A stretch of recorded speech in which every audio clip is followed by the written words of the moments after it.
27 വർഷം കാത്തിരുന്ന അമ്മാവന്റെ മരണത്തിന് കണക്കു വീട്ടിയ ഒരു അനന്തരവൻ. 1999 മുംബൈയിൽ പോലീസ് ഏറ്റുമുട്ടലിൽ കൊല്ലപ്പെട്ട ഗുണ്ടാ നേതാവ് സാദിഖ് കാലിയുടെ അനന്തരവനാണ് പക വീട്ടിയത്. കാലിയെക്കുറിച്ച് പോലീസിന് വിവരം നൽകിയ നാഗ്പട സ്വദേശി ഇക്ബാൽ ഇബ്രാഹിം സേദിയാണ് അതിക്രൂരമായി കൊല്ലപ്പെട്ടത്. 1990കളുടെ ആദ്യഘട്ടം. മുംബൈ തെരുവുകളിൽ ചെരുപ്പ് ഫുട്പാത്തിലിട്ട് വിൽക്കുകയായിരുന്നു അന്ന് സാദിഖ് കാലിയ. 90കളുടെ ആദ്യ പകുതിയിൽ ഹഫ്ത എന്ന് പറയപ്പെടുന്ന ഗുണ്ടാപിരിവ് നൽകാൻ കഴിയില്ല എന്ന് ദാവൂദ് ഗ്യാങ്ങിനോട് മുഖം കറുപ്പിച്ച് പറഞ്ഞതോടെയാണ് സാദിഖ് കാലിയ ഒരു അധോലോക നായകനായി വളരുന്നത്. തുടർന്ന് കൊട്ടേഷൻ പരിപാടികളും അതോടൊപ്പം തന്നെ പണപ്പിരിവുമെല്ലാം ഏറ്റെടുത്ത് നടത്തുന്നത് ഛോട്ടാ ഷക്കീലിന്റെ അനുവാദത്തോടു കൂടിയും.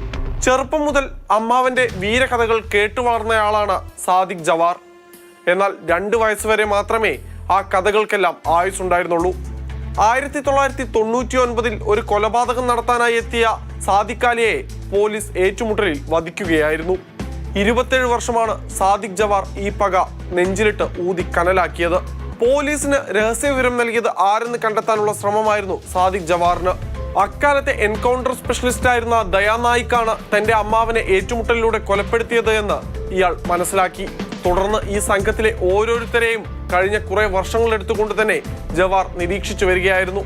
അതിനിടെയാണ് തന്റെ അമ്മാവനെ ഒറ്റുകൊടുത്ത ആൾ നാഗ്പടയിലുണ്ടെന്ന് ജവാറിന് വിവരം ലഭിക്കുന്നത്.